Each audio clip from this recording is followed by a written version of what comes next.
आज हम दो नियमों के बारे में जानेंगे। उनमें पहला नियम होता है आपका कम्यूटेटिव लॉ, कारम विनिमय नियम, और दूसरा होता है एसोसिएटिव लॉ, साहचर्य नियम। अब ये दोनों नियम होते क्या है, कहाँ कहाँ अप्लाई होते हैं, कौन कौन से चीजों में ये काम में आते हैं। तो सबसे पहले अपन बात करते हैं कम्यूटेटिव लॉ यानी कर्म विनिमय।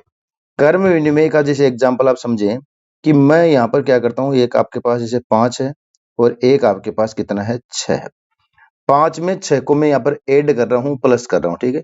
प्लस करने पर इसका रिजल्ट है ना, वो इनकी जगह एक्सचेंज कर दें, बदल दें, यानी 5 वाली जगह 6 कर दें, 6 वाली जगह 5 कर दें। और फिर भी यदि इनका जो टोटल है दोनों तरफ बराबर आ जाता है, तो यहाँ पर कम्यूलेटिव आपका कर्म विनिमय नियम है ना, वो लागू हो जाता है। कम्यूटेटिव लॉ लागू हो जाता है। कब? जब 5 में 6 जोड़ें या 6 में 5 जोड़ें, दोनों तरफ से आप रिजल्ट देख लीजिए, आपको कितना मिल रहा है, 11 इधर है और 11 ही इधर है। तो इसका मतलब हम एक तरह से कह सकते हैं कि प्लस के साथ कम्यूटेटिव लॉ है ना, वो लागू होता है। और एग्जाम्पल देख सकते हो, अगर हम ए में बी को ऐड करेंगे तो स्पष्टतया बी में आप ए को भी ऐड कर लो, आपको जो रिजल्ट है ना, वो क्या मिलना है, बराबर ही मिलना है। तो ये हो गया आपका कम्यूटेटिव लॉ यानी कर्म विनिमय नियम। तो गुणा के साथ भी लागू होगा या नहीं होगा चेक करते हैं, प्लस के साथ तो लागू होता है। तो कम्यूटेटिव लॉ है ना, वो कोई भी दो संख्या आपके पास हो और उनके बीच में किसका साइन हो, प्लस का साइन हो, तो वहां पर कर्म विनिमय नियम लागू होता है।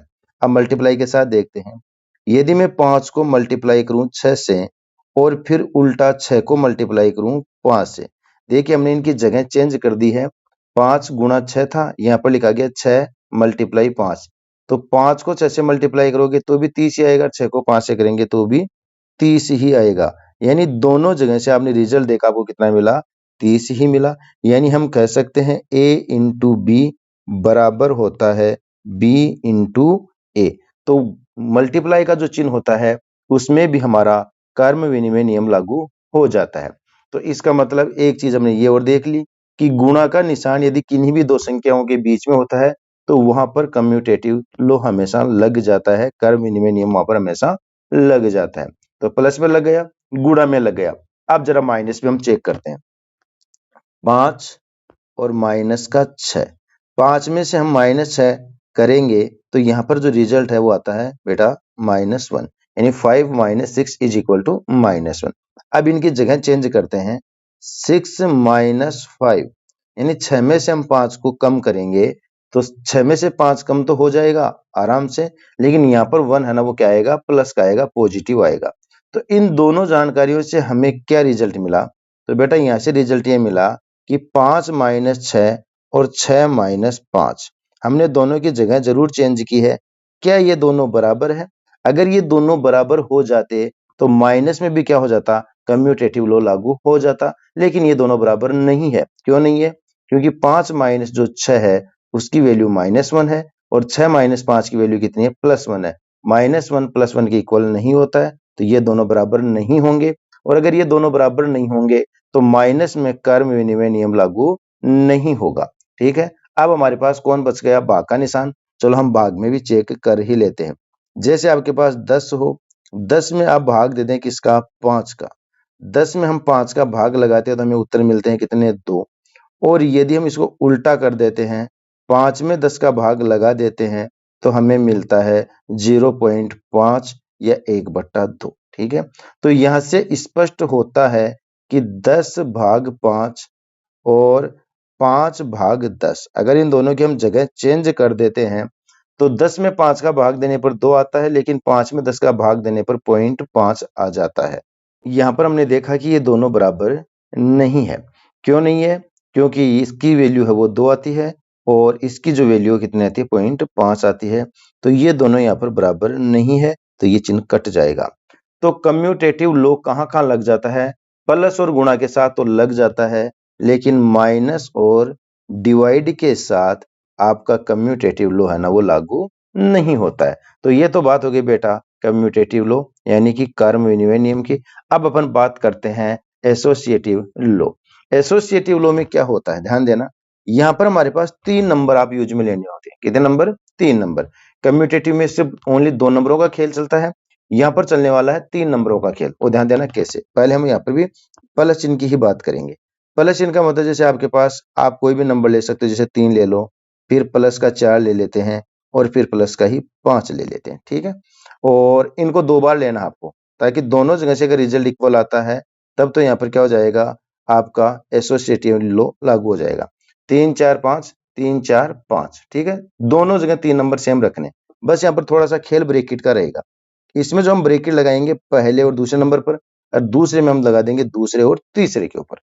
तो अब ब्रैकेट का नियम यह कहता है कि कोई भी जो नंबर होते हैं उनमें सबसे पहले अपन ब्रैकेट को ही सोल्व करते हैं, ठीक है।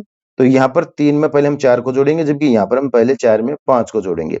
दोनों को सोल्व करने का जो हमारा तरीका वो भले ही चेंज हो गया, लेकिन नंबर्स इसमें वही थे। अगर अब भी इन दोनों का रिजल्ट इक्वल आता है तो यहाँ पर एसोसिएटिव लॉ लागू हो जाएगा, यानी साचरी नियम लागू हो जाएगा। देखो चेक करते हैं, 3 में हम 4 को ऐड करेंगे तो कितने आएंगे बेटा, 7, प्लस का प्लस और 5 का 5, 7 में फिर 5 को ऐड कर देंगे तो कितना जाएंगे, 12। यहाँ पर 3 तो एज इट इज रहेगा ऐसा कैसा, ठीक है। प्लस का प्लस होगा, 4 में हम 5 को ऐड करेंगे तो ये 9 जाएगा, और 9 में आप 3 को ऐड करेंगे तो कितने हो जाएंगे, 12। अब देखिए दोनों को सोल्व करने का क्रम यानी तरीका हमारा अलग अलग था, लेकिन फिर भी रिजल्ट हमें क्या मिला, बराबर मिला। इसलिए प्लस के साथ सहचर्य नियम लागू होता है, यानी कि हम यहाँ पर ये कह सकते हैं 3 + 4 ब्रैकेट और +5 इक्वल होता है 3 + 4 + 5, यानी दोनों यहाँ पर क्या है, इक्वल है। तो यहाँ पर सहचर्य नियम लागू होता है प्लस के साथ, यानी कि हम इसको इस तरह से भी लिख सकते हैं a + b और फिर ब्रैकेट लगा दिया, फिर प्लस का c बराबर होता है a + ब्रैकेट b + c। तो ये आप लिख दे सकते हो कौन से रूप में, सहचर्य नियम में। तो हम कह सकते हैं कि यहाँ पर एसोसिएटिव लॉ लागू हो जाता है, अप्लाई हो जाता है। किसमें अप्लाई हो जाता है, जब प्लस का चिन्ह हम काम में लेते हैं। अब हम बात करेंगे मल्टीप्लाई के साइन की। क्या मल्टीप्लाई साइन में भी आपका सहचर्य नियम लागू हो पाता है या नहीं लागू हो पाता है? तो इसके लिए भी आपको वही 3 नंबर आपको चेक करने हैं, 3 × 4 × 5, ठीक है। हम यहाँ पर फर्स्ट 2 जो नंबर उनको ब्रैकेट में डाल देंगे। यही नंबर आपको फिर से यूज में लेने, 3 × 4 × 5, इनमें आपको लास्ट के दोनों नंबर पर ब्रैकेट डाल देना। अब इसको सोल्व करते हैं, अगर दोनों जगह से रिजल्ट इक्वल आता है तो हम कहेंगे यहाँ पर एसोसिएटिव लॉ लागू हो चुका है। तो पहले ब्रैकेट को अपना ओपन करेंगे, 3 को 4 से गुणा करेंगे तो 3 चौके 12 हो गए, फिर गुणा का गुणा रहेगा और यहाँ पर आ जाएगा 5, 12 × 5, तो बोलो 12 को आप 5 से मल्टीप्लाई करेंगे तो कितने आ जाएंगे, 60। यहाँ पर 3 तो एज इट इज रहेगा, इनटू 4 और 5 को हम पहले मल्टीप्लाई कर देंगे तो 5 चौके कितने होते हैं बेटा, 20, और 20 को आप 3 से गुणा करेंगे तो कितना जाएगा, 60।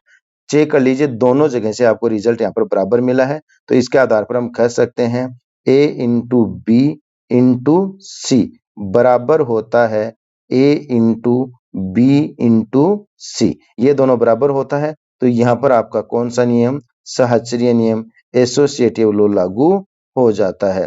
तो किस किस पर लग गया, अब तक प्लस पर लग गया और आपका मल्टीप्लाई पर भी लग गया। अब हम चेक करते हैं क्या ये वाला लॉ हमारा माइनस में भी काम करता है या नहीं करता है। तो देखते हैं, वही नंबर डालते हैं, 3 माइनस में चेक करने की कोशिश करेंगे, माइनस का 3 यानी 3 - 4 और -5, ठीक है। 3 - 4 -5, वही नंबर अपन फिर से लिखेंगे, 3 - 4 और माइनस का ही 5, हो गया इतना कम। अब यहाँ पर क्या करेंगे, पहले तो इन दोनों के अंदर ब्रैकेट लगाएंगे और फिर हम इन दोनों के साथ ब्रैकेट लगाएंगे, ठीक है। वैसे सारे साइन माइनस के ले लो, इसके भी माइनस का लगा दो और इसके भी माइनस का लगा दो, मतलब कंप्लीट संख्या में यहाँ पर किसके ले लेनी है, माइनस की यूज में ले लेनी। अब अपन देखो चेक करते हैं कि रिजल्ट इक्वल आता है कि नहीं आता है। पहले इस ब्रैकेट को सोल्व करेंगे तो माइनस का 3 है और माइनस का 4 है। देखो हमने सभी के नंबर में माइनस का 3, माइनस का 4, माइनस का 5 लिखा। यहाँ पहले 2 के ब्रैकेट लगाया गया था और यहाँ पर बाद वाले 2 के हमने ब्रैकेट लगाए, बस इतना चेंज किया ना। तो आप देखना माइनस का 3 और माइनस का 4 बेटा कितना हो गया, माइनस के 7 हो गए, और यहाँ से मिलेगा आपको माइनस का ही कौन, 5। अब इन दोनों को भी आप ऐड करेंगे तो माइनस का 7 और माइनस का 5 है ना, कितने हो जाएंगे, माइनस के 12। अब यहाँ चेक करते हैं, ये तो माइनस का 3 ही रहेगा, यहाँ पर माइनस है। अब देखो 4 प्लस का है, 5 माइनस का है। 4 में से हम 5 को माइनस करेंगे ना, तो बेटा यहाँ पर आने वाला है माइनस का 1। कितना आएगा? -1। जिसको अगर अपन आगे और सोल्व करते हैं तो 3 तो माइनस का रहेगा और माइनस माइनस 1 प्लस का रहेगा, तो बेटा यहाँ से रिजल्ट आ जाता है माइनस का 2। तो स्पष्ट अपन देख पाते हैं कि माइनस का 12 और माइनस का जो 2 है ना, वो यहाँ पर बराबर नहीं है। और अगर ये दोनों बराबर नहीं है तो हम आराम से कह सकते हैं कि माइनस के साथ एसोसिएटिव लॉ है ना, वो काम नहीं करता है। तो फिर अपन बात करते हैं किसकी? डिवाइड की। डिवाइड की बात करें तो देखिए, अपन कोई भी नंबर ऐसे लिख सकते हैं जिनको अपन आसानी से डिवाइड कर सकें। तो जैसे मैं लिख देता हूं 6, 16 लिख लेते हैं। 16 डिवाइड बाई 8 और डिवाइड बाई 4, ये हमने 3 नंबर यहाँ पर रख लिए। सेम नंबर अपन फिर काम में लेते हैं 16, 8 और 4। यहाँ पर पहले अपन इनके ब्रैकेट लगा देते हैं, यहाँ पर हम इनके ब्रैकेट लगा दें, इनको सोल्व करते हैं। देखें तो इसमें आप 16 को किससे डिवाइड करेंगे? 8 से, तो 2 टाइम हो जाएगा ना, और फिर डिवाइड का डिवाइड रहेगा और ये आ जाएगा 4। 4 से जब आप 2 को डिवाइड करोगे ना, तो आपको मिलना है 0.4 पंजे 20, 0.5 के बराबर आएगी इसकी वैल्यू। यहाँ पर देखो 16 आपका ऐसा कैसा रहेगा, डिवाइड का डिवाइड रहेगा। अब 8 को आप किससे डिवाइड करेंगे? 4 से डिवाइड करेंगे तो 4 दूनी 8, 2 आ जाएगा। और 2 को आप जब 16 में डिवाइड लगाएंगे तो यहाँ पर कितना आ जाएगा? 8 आ जाएगा। तो गौर से देखिए, ये दोनों भी यहाँ पर क्या नहीं है? बराबर नहीं है।